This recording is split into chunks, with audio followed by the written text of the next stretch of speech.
Hi everyone, welcome back to my food memory videos, and today we are gonna be making a carrot cake. This one is one of my all-time favorites. I do have a really sweet tooth. I love cakes in general, but carrot cakes, you can never go wrong with a lovely moist carrot cake. So I decided to do this today just because I remember eating this when I was little. The first time that I had carrot cake was at a friend's birthday party when I was about 5 or 6 years old. And I completely fell in love with the cake, and it just, every time I eat it, it just brings lovely memories of just having fun when I was little. So I thought of recreating that cake for you today. Again, quite a nice, easy recipe. This recipe, you can change it however you want it as well. I personally like mine with quite a lot of spices. If you like raisins or nuts, you can add that instead of the spices and take the spices away. I personally like mine slightly Christmassy. So for the cake, what we have here is some vegetable oil with some brown and some white sugar. I like to mix them both just because I like the treacly taste that brown sugar brings. And then we've got 4 eggs with some vanilla extract. We've got some flowers with some raisin powder, some salt, a half orange grated. We've got some ginger, we've got some mixed spices, and we've got some nutmeg, and then we've got this beautiful mound of carrots that will give so much flavor to this cake. This one is quite a lovely, straightforward recipe, and if you watched all of the other videos, you realize that I like my nice, straightforward recipes, just because most of the times it just makes your life easier, and they're just delicious, so why not? So with this recipe here, all you have to do is just mix the sugars in the oil. I know it looks like a lot of oil, but it's basically the same quantity as butter. And by replacing butter with oil, you end up with a really, really moist cake. So you just mix it, and then you add 1 egg at a time. And then you mix it all in.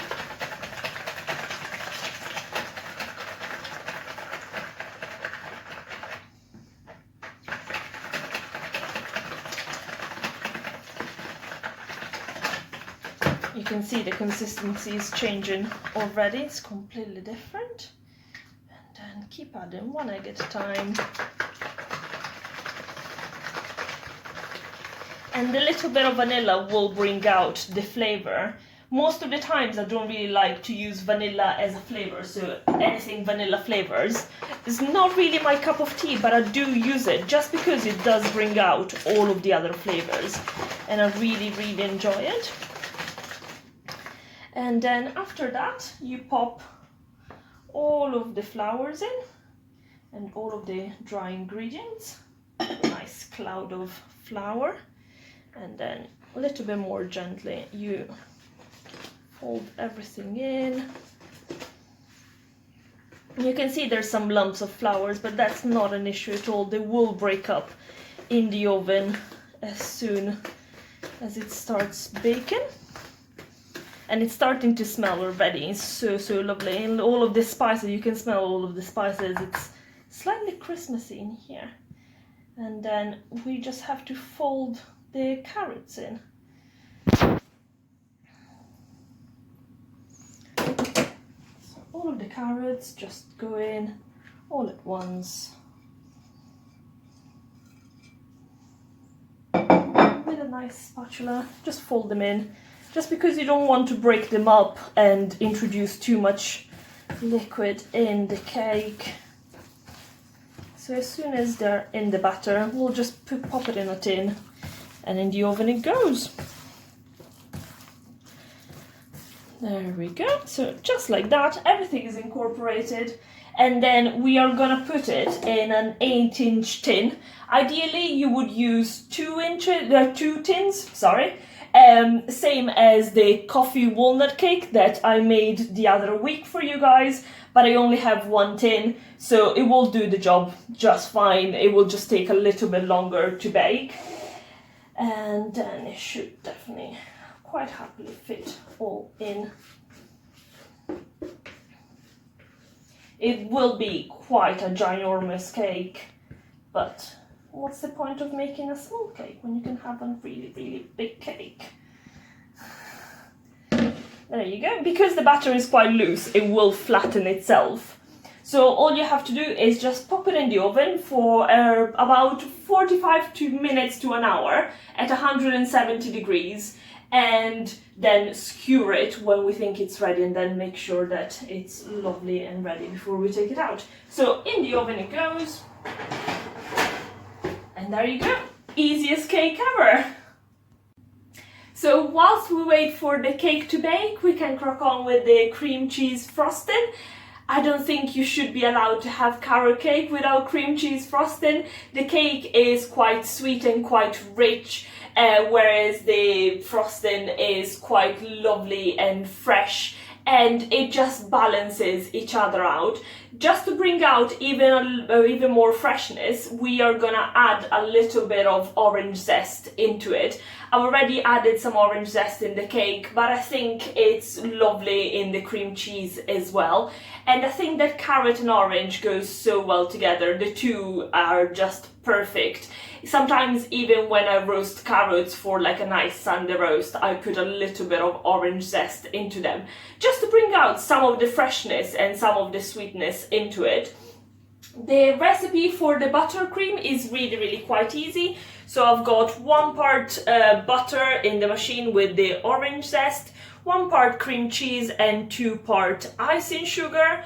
So all we have to do is start by creaming the butter and then adding the icing sugar little by little, not as slow as a normal buttercream, just because the cream cheese will help it melt at the end, and then finish it off with the cream cheese.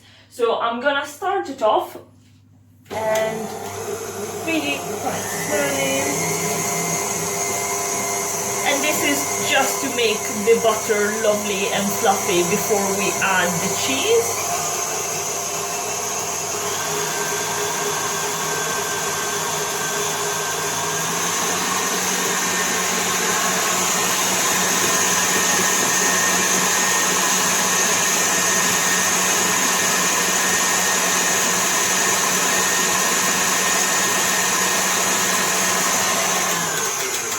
The amount of buttercream that we're making is not a massive amount, so the machine is not gonna pick it up perfectly. So we're gonna add some of the sugar, and that will help. Ooh, cloud of icing sugar. And I've put about half of the sugar in, and that should help it, and it will start mixing again. We'll start quite slow, not to get all of the icing sugar out of the machine. And then as soon as it starts incorporating, we can speed the machine up a little bit more. There you go, all of the sugar is getting incorporated, and then we can start. And then we'll leave it running just for a minute or so, just to make sure that all of the sugar is lovely and incorporated. And then we are gonna stop the machine, scrape the bottom just to make sure that all of the butter and all the icing sugar is being picked up. Add the rest of the sugar and then add the cream cheese.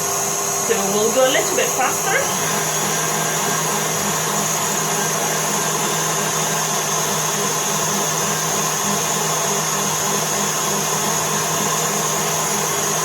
And then we'll start the machine. Bring it up, make sure that everything is being picked up from the bottom. Just like that.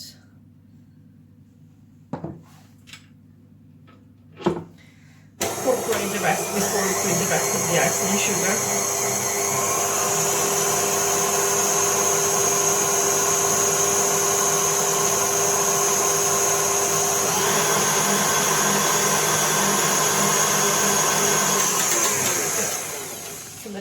Incorporate it, and then we can put the rest of the icing sugar. Oof.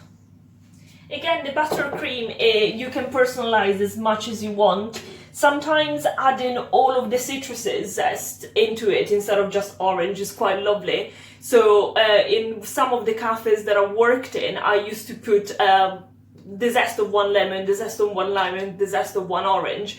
and it just makes it so lovely and fruity and so fresh.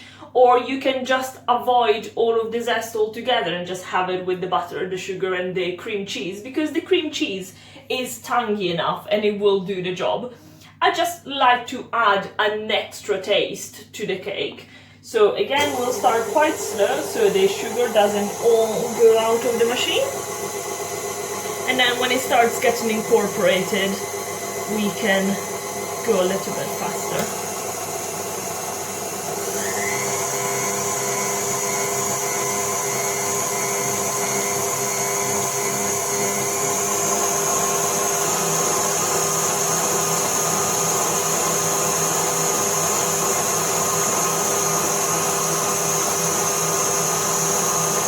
It's struggling to catch the bottom, so we'll just pick it up with the spatula. And as you can see, I haven't made a really large amount of buttercream just because I'm just gonna frost the top. I'm not gonna cut the cake in two and frost it. I like my nice big slab of carrot cake with just the buttercream on top. And that's exactly how we're gonna have it.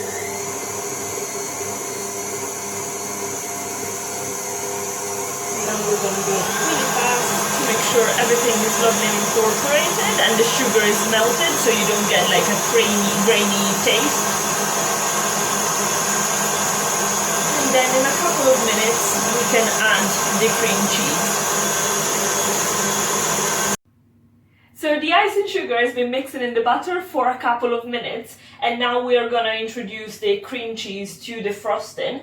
At this point, I cannot understate how important it is for the cream cheese to be of the same temperature of the butter. Both of them really need to be at room temperature before starting this job. Just because if one of them is cooler than the others, when you introduce them together, the frosting might split. So I'm gonna just pour everything in at the same time, nice and easy. Close the machine and then start off.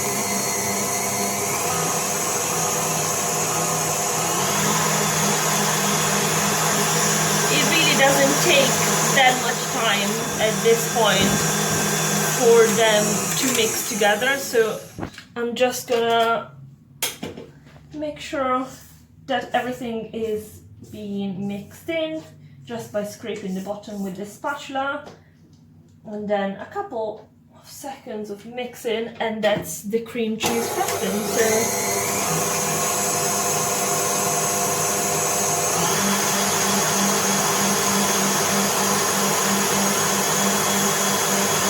And there you go, it's that easy. And now we've got the cream cheese butter frosting for the cake. And we are gonna take the cake out of the oven when it's ready. We're gonna let it cool down completely before we cover it, otherwise it just melts in the cake. And then we're just gonna put some decorations on top as well. So it's been about 55 minutes and now we can check on the cake. So get it out of the oven, and then, as I said, just with a skewer we're gonna insert it in the middle and check, and it's nice and dry, so the cake is ready. We can leave it out of the oven to cool and then we can decorate it later. The cake is ready and cooling on the side. The buttercream is ready as well. So now I thought it would be a little bit of fun to make some fondant models to top the cake with. And I think because carrot cake brings back such lovely, happy childhood memories, I always seem to decorate it with some sort of figure. So last time I made them, a couple of months ago, I put a little fox and some sunflowers on top. And I thought today, just because it's a carrot cake, carrot, bunnies, let's put some bunnies on. So I've got some different fondants here. I've got some white, some pink, some orange for the carrots and some green, and a little bit of black just for the details. Before I start modeling anything, I always like to sketch quite a few ideas first and then go from there. So I'm gonna try and make maybe an upside down bunny and maybe one bunny holding a carrot. So what I think is best to do is by starting to make a couple of carrots. And then I can always use one for the bunny to cuddle. So with fondant, it's always important to work it a little bit before you start using it, just to warm it up, and in case it's a little bit dry, it's always a good idea just to give it a little bit of work. And then whilst you're waiting, as you can see, I've wrapped everything in cling film so it doesn't dry any more than it needs to. So I'm gonna take a little bit for the carrot. I'm gonna make maybe 2 or 3 carrots, and then I can always use some of them to decorate the cake. Well, that's gonna be quite a nice big carrot. Maybe let's do a smaller one for the bunny, because I don't think the bunny is gonna be all that big.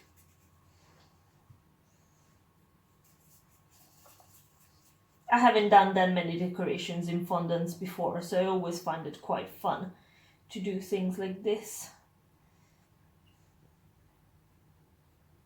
There you go, that's kind of carrot shaped. And if I give it some details with the knife,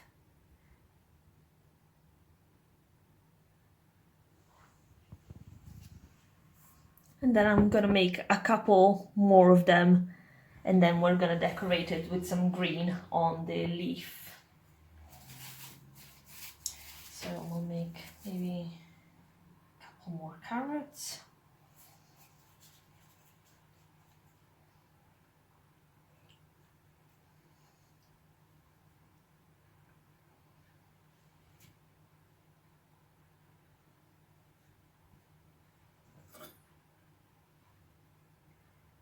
And then some detail just to make it a little bit more realistic. Obviously we're gonna go for like a cartoony look, but it's always nice just to give everything the finishing touches.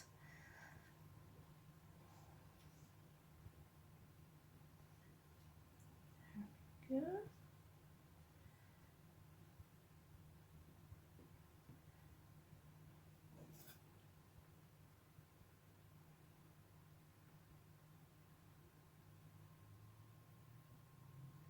So here are my carrots.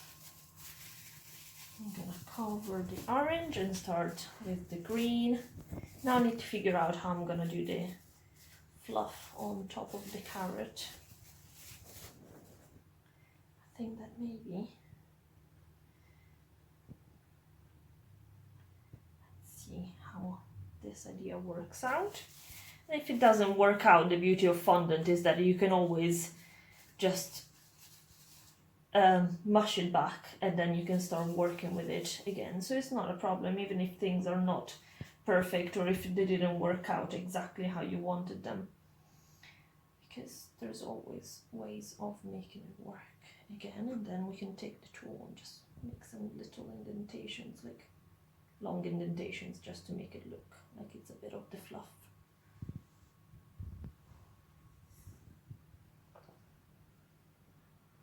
Oops, just like that. And then we'll do the same with all of the other ones.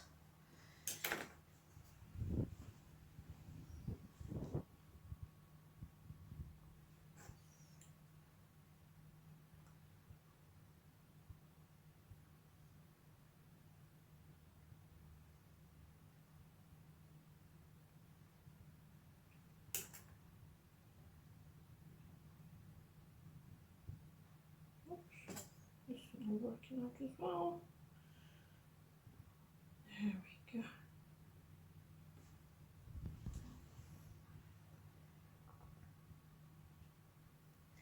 And then the last carrot.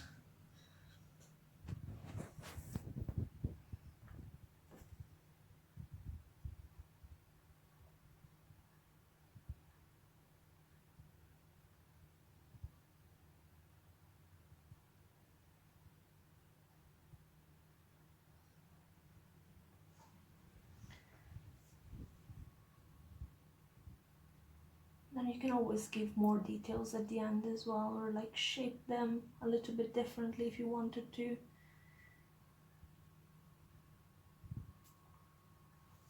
And then, so now that we've got some of the carrots, we can always make more later, it's not a problem at all.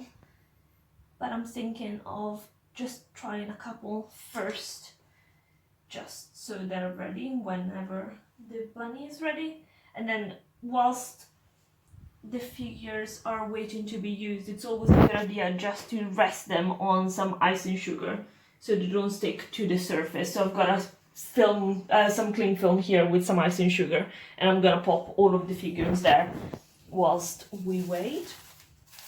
And then we can start on the bunny. So I'm thinking of doing an upside down bunny first. So have like a little bit of a butt with the feet on top. So we'll get a nice big round shape. Then that we can shape a little bit better, make it a little bit flat. There you go. So this can be the butt of the bunny. And then we need the cute tail. So I'll give it the fluffy tail. And then with a similar technique as the fluff of the carrots, but this time we're just going just dots, just to make it look a little bit fluffy.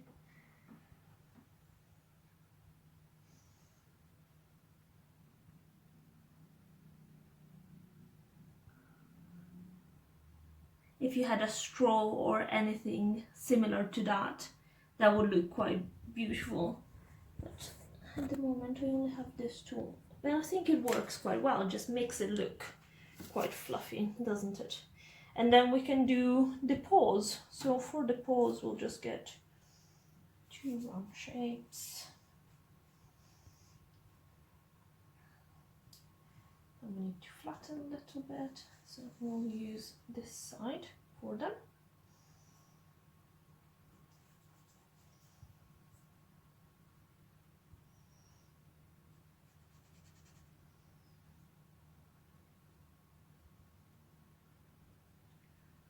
Let me check what I was thinking of doing. So 1 paw on here, and then 1 paw on here, and then we can put some details for them as well with some pink.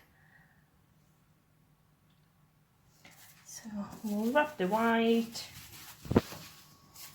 get some pink ready, and then we can do the little paw details for that. And this is where things go a little bit finicky because the details are really quite small. Oh, things are not sticking, so I might need a little bit of water.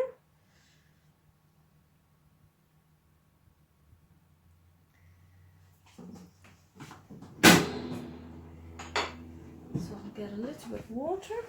Oops.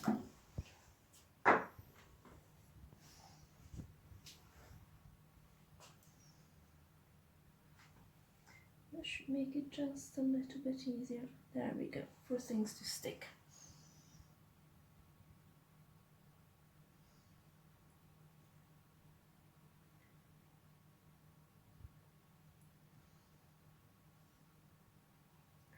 This needs to be a little bit smaller.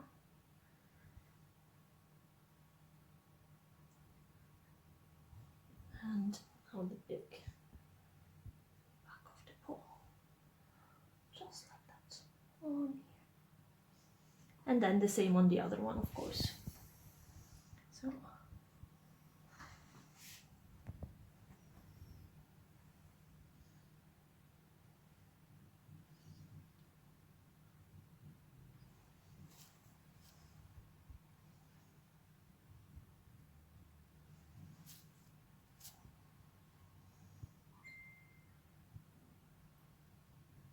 a little bit too much, so I'll just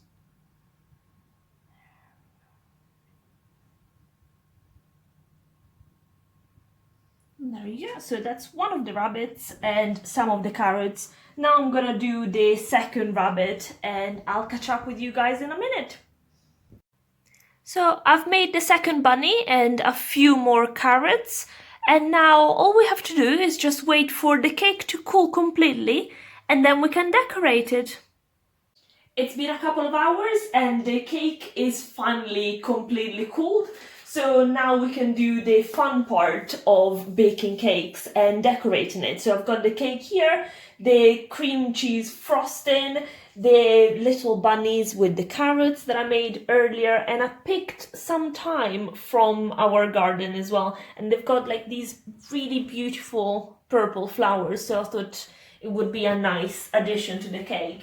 And I always like to decorate my cake with edible things. So I thought that maybe a little bit of thyme, just to make it look more woodlandsy, would look quite good.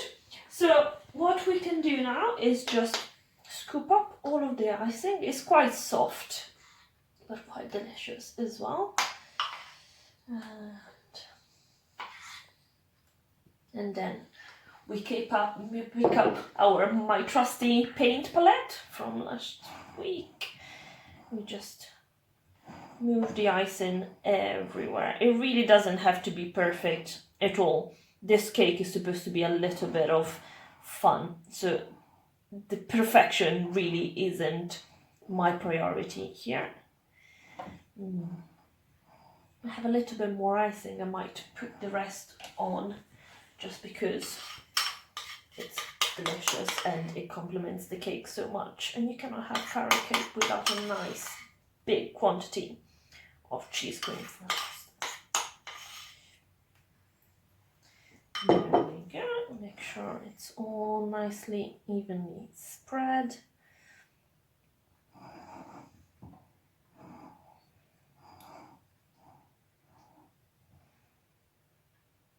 Nice big layer of frosting everywhere.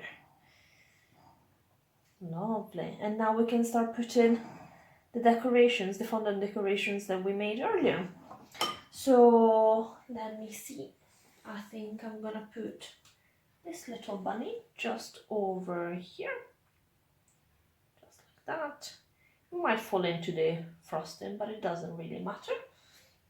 And then the other little bunny here. The other bunny is looking for the carrots. And then we've got all of the different little carrots around here.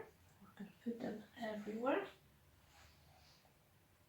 And I was thinking about it when I was making the bunnies. I think the bunnies actually represent me and my partner Alan. It's me here eating all of the food in the house and him adventuring in the cake, trying to explore and see what's happening. So it's quite nice that without doing it on purpose, I made a very, very personalized cake. And then we can use the branches of the thyme just to give it a more of a natural woodlandsy feel to it, and make sure that all of the flowers are shown.